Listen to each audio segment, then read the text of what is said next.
Salut les amis, on se retrouve pour une nouvelle vidéo sur Dragon Ball et aujourd'hui j'ai envie de vous donner 5 raisons pour lesquelles Piccolo est l'un des personnages le plus importants de la licence, mais aussi pour lesquelles il est l'un des personnages les plus appréciés. Sans plus attendre, commençons. Un bébé démoniaque. Son père, connu pour être le démon Piccolo dans Dragon Ball, est l'entité démoniaque libérée quand le Tout-Puissant chassa le mal de son cœur pour devenir le dieu de la Terre.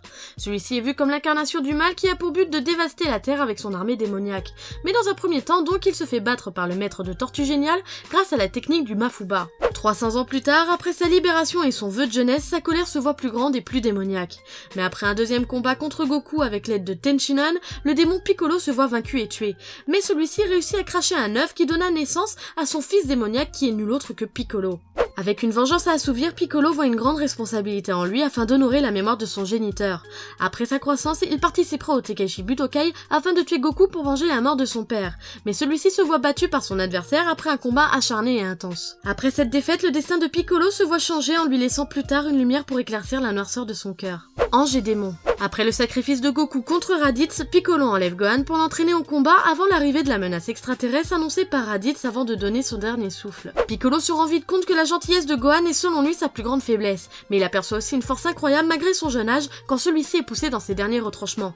À la suite de l'entraînement donné à Gohan, on aperçoit un Piccolo plus réfléchi et plus protecteur envers son élève. Et cela s'avère bénéfique pour Gohan qui se voit sauvé par Piccolo qui se sacrifie pendant le combat contre Nappa. De cela on peut comprendre que Gohan est devenu la rédemption de Piccolo, d'un démon il devient l'ange gardien de quelqu'un. La noirceur de son cœur commence alors à trouver sa lumière. Né d'un démon, il deviendra petit cœur. Les passages importants du personnage. Dans Dragon Ball, Piccolo a toujours eu des moments forts dans l'histoire. Le premier après avoir sauvé Gohan dans la saga Saiyan se passe dans la saga Freezer, quand celui-ci assimile Nail, un Namek natif, pour augmenter sa puissance pour défier le tyran Freezer sous sa deuxième forme. Cela a permis un combat intense où l'on voit Piccolo déterminé à sauver sa planète d'origine. Le deuxième passage important de Piccolo se passe dans la saga Cyborg, quand celui-ci fusionne avec le Tout-Puissant pour anéantir Cell. À ce moment-là, Piccolo était plus puissant qu'un Super Saiyan. Pendant le combat contre Cell, on le voit prendre l'avantage contre son ennemi, qui prendra la fuite pour ne pas mourir. Enfin, le dernier passage que j'aimerais souligner, c'est pendant la saga Boo, où Piccolo a plus joué le rôle de tuteur que combattant, où il complétera l'entraînement de Trunks et Goten pour leur apprendre la fusion Métamol. Qui est d'ailleurs pour moi un très bon souvenir où on voit Piccolo exaspéré par nos deux petits Saiyans qui lui font perdre patience.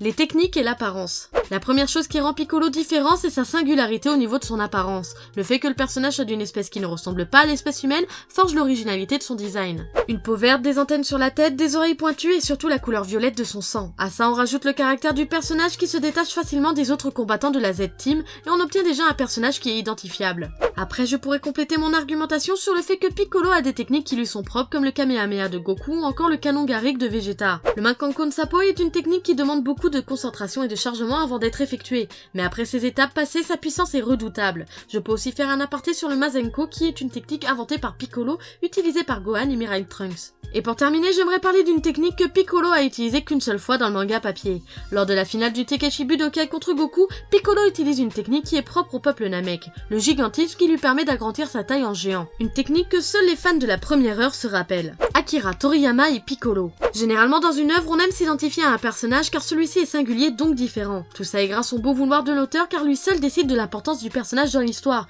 mais aussi de la durée de son importance. À ça on rajoute le fait que le personnage a une différence graphique, des traits de caractère bien à lui pour sentir la différence de crayon réalisé par l'auteur grâce aux détails visuels. Pour moi, juste ces arguments aident un lecteur à faire son choix sur son personnage favori. D'ailleurs, dans une interview de 1995, Akira Toriyama confie que son personnage préféré est Piccolo car celui-ci est cool à dessiner et qu'il adore le fait qu'il soit plus ou moins effrayant. En fait, tout ça pour dire que si on adore Piccolo, c'est simplement car Monsieur Toriyama nous l'a fait l'aimer. Voilà pour moi les 5 raisons pour lesquelles Piccolo est l'un des personnages le plus importants de Dragon Ball. J'attends de voir vos avis par commentaire, n'oubliez pas un petit like et surtout abonnez-vous à la chaîne YouTube. Tchuss! Give me power, power, power, power,